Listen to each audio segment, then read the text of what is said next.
Hi ಎಲ್ಲರಿಗೂ and welcome back.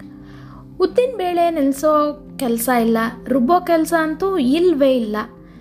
ದಿಢೀರಾಗಿ 10 ನಿಮಿಷದಲ್ಲಿ ಗರ್ಗರಿಯಾದ ಮೆದು ವಡ ನೀವು ಮನೇಲೇ ತುಂಬ ಈಸಿಯಾಗಿ ಮಾಡ್ಬೋದು. ಎಣ್ಣೆ ಕೂಡ ಜಾಸ್ತಿ ಇರೋದಿಲ್ಲ, ತುಂಬಾ ಕ್ರಿಸ್ಪಿಯಾಗಿ ಬರುತ್ತೆ. ಮಾಡೋದು ತುಂಬಾ ಸುಲಭ.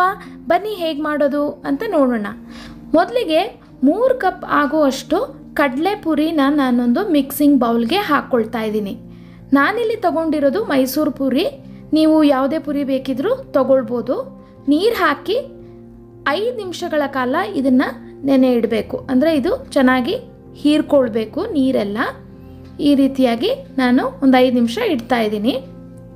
5 ನಿಮಿಷ ಆಗಿದೆ, ನೀರೆಲ್ಲ ಚೆನ್ನಾಗಿ ಹೀರ್ಕೊಂಡಿದೆ, ಪುರಿ ಕೂಡ ಸಾಫ್ಟ್ ಆಗಿದೆ. ಇದನ್ನು ಈ ರೀತಿ ಹಿಂಡಿ ನೀವು ನೀರಿಂದ ಬೇರ್ಪಡಿಸ್ಕೊಳ್ಬೇಕು.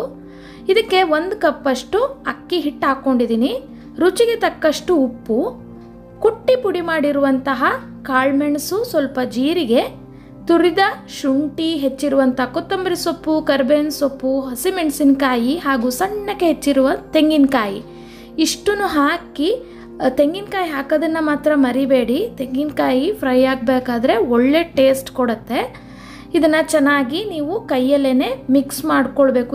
ಈ ರೀತಿ ಕಿವುಚಿ ನೀವು ಮಿಕ್ಸ್ ಮಾಡ್ಕೊಳ್ಳೋದ್ರಿಂದ ಚೆನ್ನಾಗಿ ಹೊಂದ್ಕೊಳ್ಳುತ್ತೆ.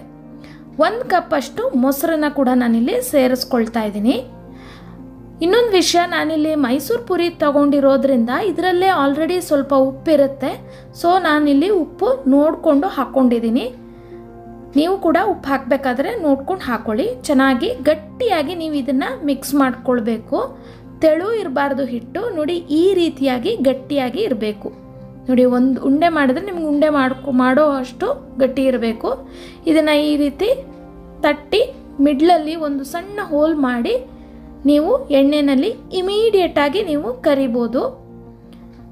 ಲೋ ಟು ಮೀಡಿಯಮ್ ಫ್ಲೇಮಲ್ಲಿ ನೀವು ಫ್ರೈ ಮಾಡ್ಕೊಳ್ಬೇಕಾಗತ್ತೆ. ಎರಡೂ ಕಡೆ ಚೆನ್ನಾಗಿ ಗೋಲ್ಡನ್ ಬ್ರೌನ್ ಬರಬೇಕು, ಹಾಗೆ ಕ್ರಿಸ್ಪಿಯಾಗಿ ಬರಬೇಕು. ಅಲ್ಲಿ ತನಕ ನೀವು ಇದನ್ನು ಫ್ರೈ ಮಾಡ್ಕೊಳ್ಬೇಕು.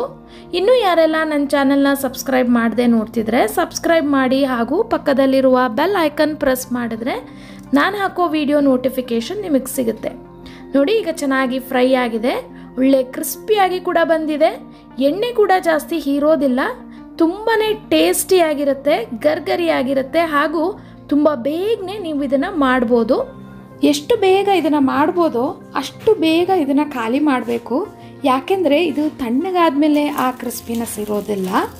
ಇದನ್ನು ಚಟ್ನಿ ಜೊತೆ ಸರ್ವ್ ಮಾಡಿ ಸೂಪರಾಗಿರುತ್ತೆ.